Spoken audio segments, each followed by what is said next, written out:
Crude oil is often treated as if it is a single substance, something you either burn or spill.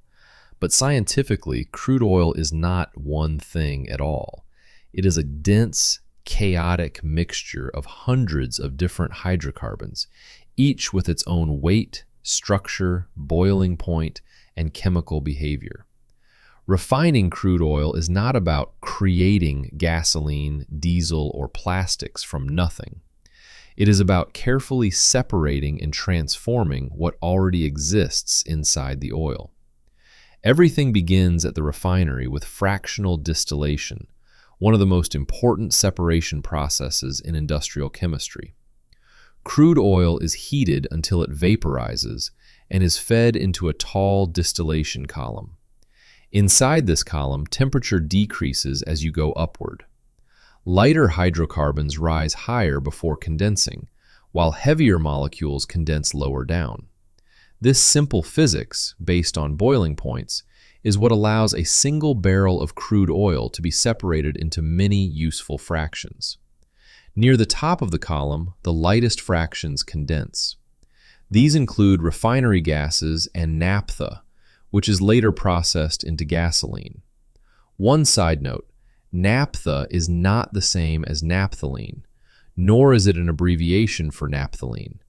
Naphtha is a broad refinery term, not a single chemical. It refers to a mixture of light liquid hydrocarbons, typically in the 5-carbon chain to 10-carbon chain range, that comes out of the crude oil distillation process. Naphthalene, on the other hand, is a single, specific chemical compound. It is solid at room temperature and is commonly and historically known as mothballs. Continuing.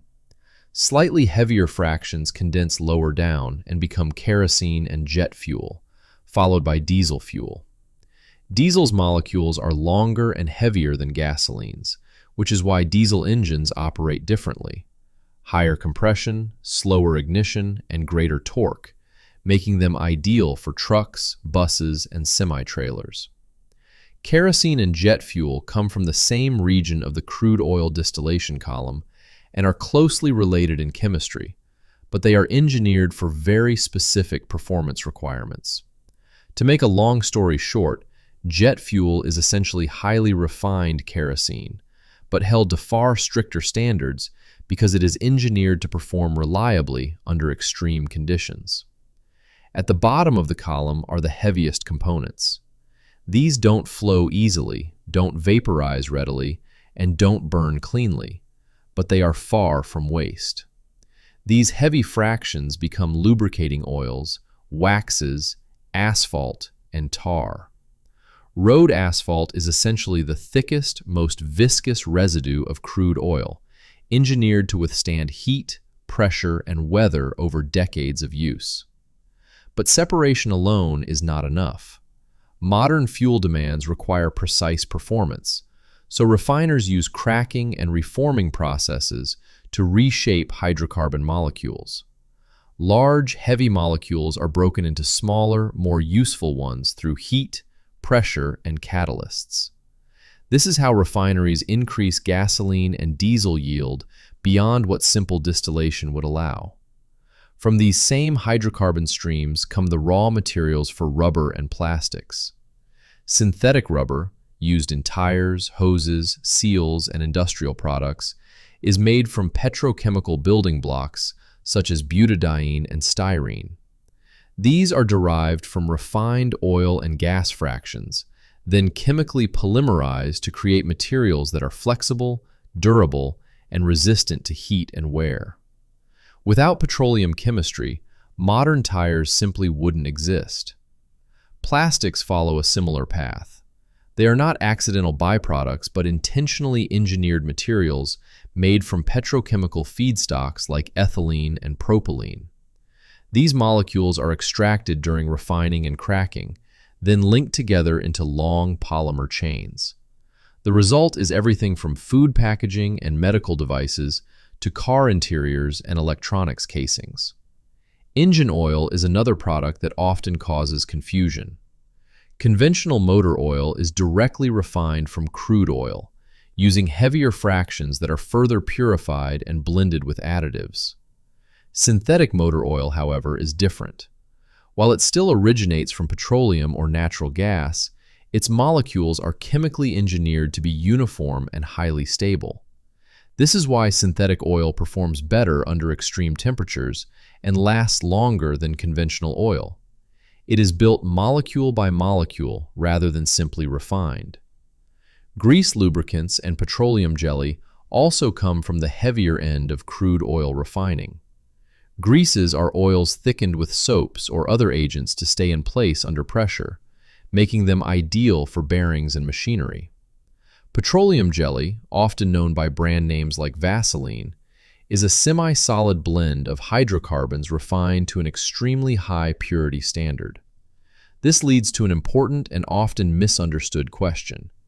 If petroleum jelly comes from crude oil, is it dangerous for the skin? Scientifically, the answer is no when properly refined. Crude oil itself is toxic and unsuitable for any human contact. But petroleum jelly used in skincare is highly refined and purified, removing harmful compounds such as polycyclic aromatic hydrocarbons. Cosmetic-grade petroleum jelly is chemically inert, meaning it does not react with your skin, enter your bloodstream, or disrupt biological processes. Instead, it acts as an occlusive barrier, sealing in moisture and protecting damaged or sensitive skin.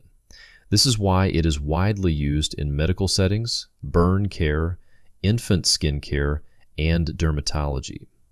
The danger is not the origin, it is the refinement. Just as table salt and chlorine gas share chemical roots but vastly different outcomes, petroleum jelly's safety comes from how completely it is processed, not where it started. When you look at a barrel of crude oil through a scientific lens, you realize it is not just fuel. It is a raw material for modern civilization. Roads, vehicles, tires, plastics, lubricants, medicines, and even skincare products all trace their origins back to the same complex mixture buried deep underground. Refining is not magic. It is chemistry, physics, and engineering working together to transform chaos into function.